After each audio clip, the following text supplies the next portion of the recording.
Hello everybody, welcome to Cinema Trailer News. My name is Chris and this will be my review for Don't Worry Darling. Now, first of all, let's address the drama surrounding this movie. We have the Shia LaBeouf replaced by Harry Styles, Olivia Wilde and Florence Pugh not getting along on set making the movie.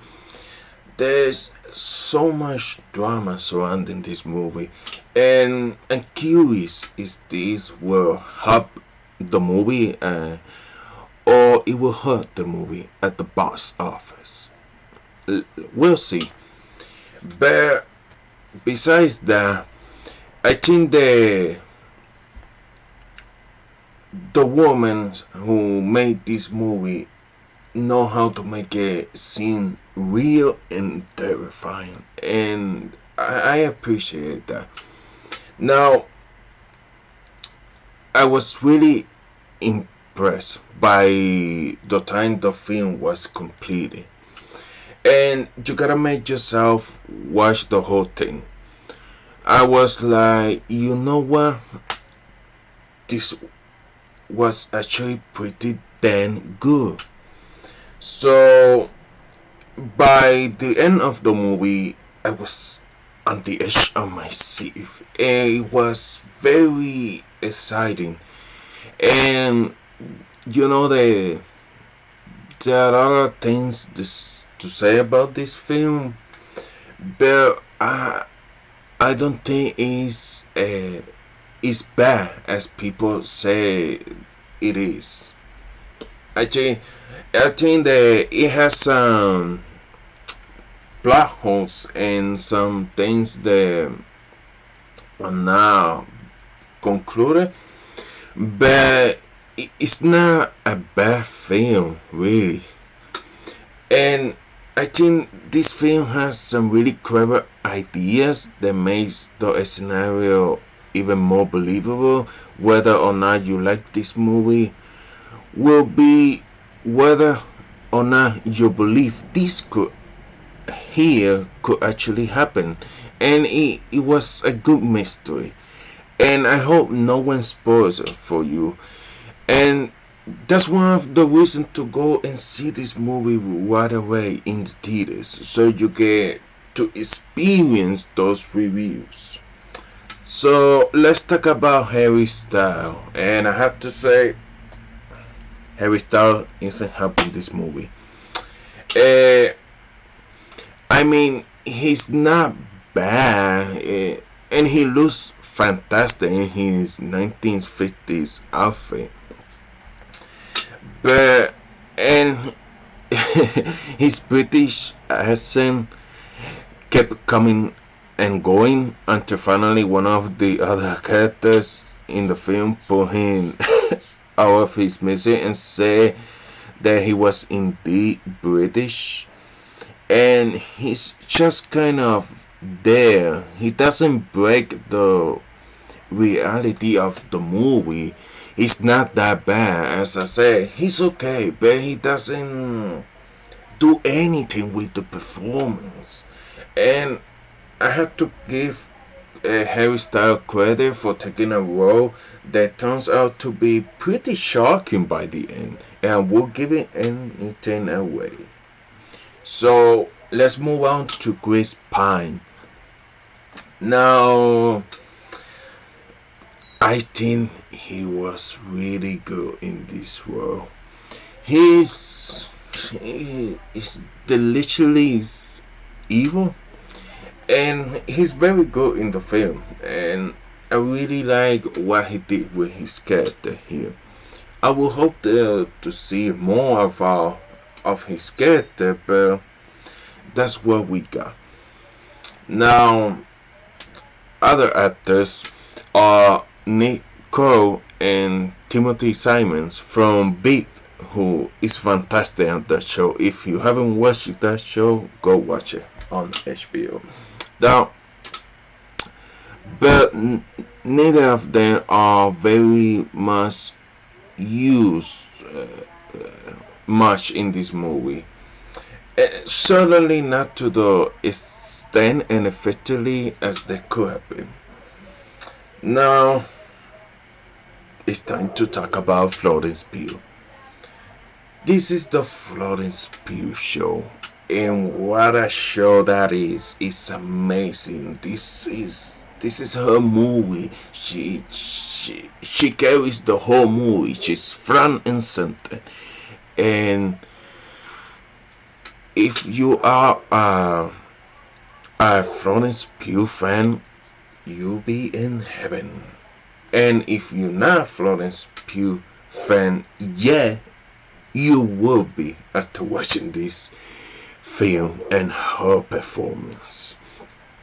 Eh, I think she's fantastic, and this is just cemented that she's incredible. Florence Pugh holds your attention for the entire 2 hour runtime, looking fabulous, but at the same time making her character extremely likable and sympathetic and relatable.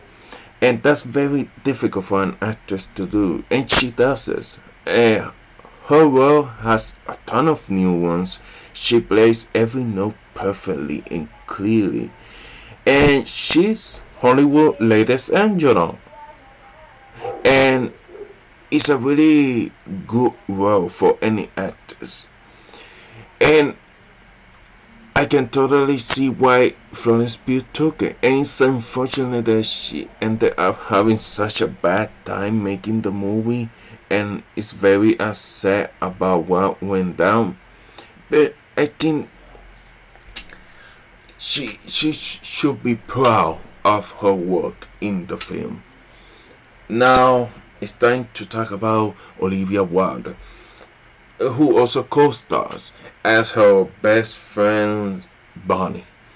And while I think a number of actresses could have done a good job with the role, and maybe allow Wilder to focus only on solo on directing.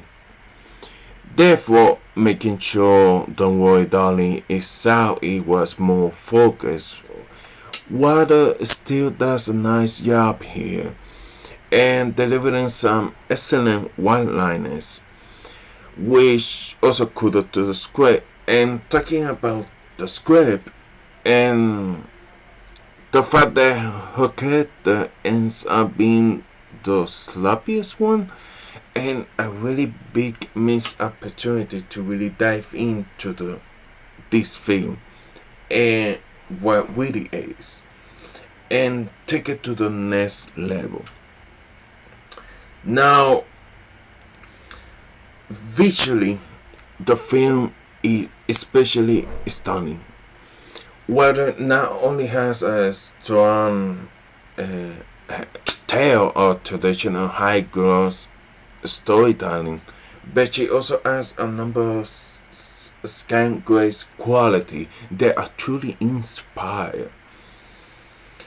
And once you see where the movie is going and the whole journey makes sense.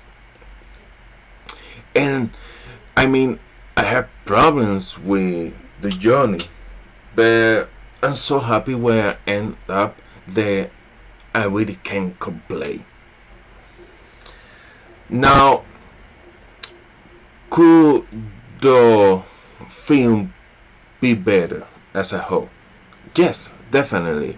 The film needed more work on the script, because it would have been amazing. But here it's enough. It's entertaining, it's compelling, it's terrifying, and it's also clearly Olivia Wilde's second feature film.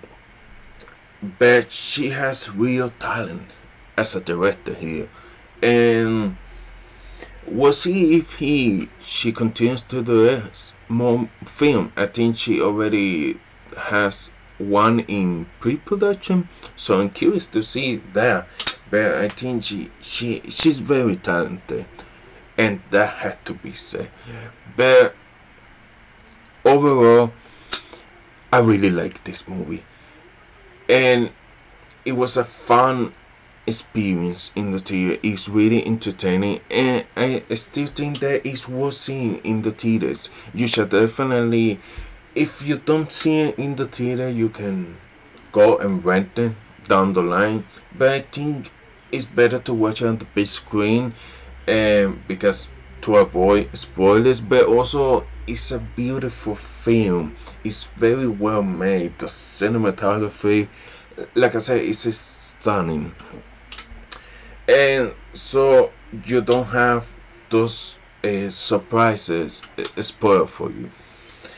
And I really highly recommend this film because it's not bad as people make it out to be. And I think this movie may surprise you at how good and entertaining and fun experience it was.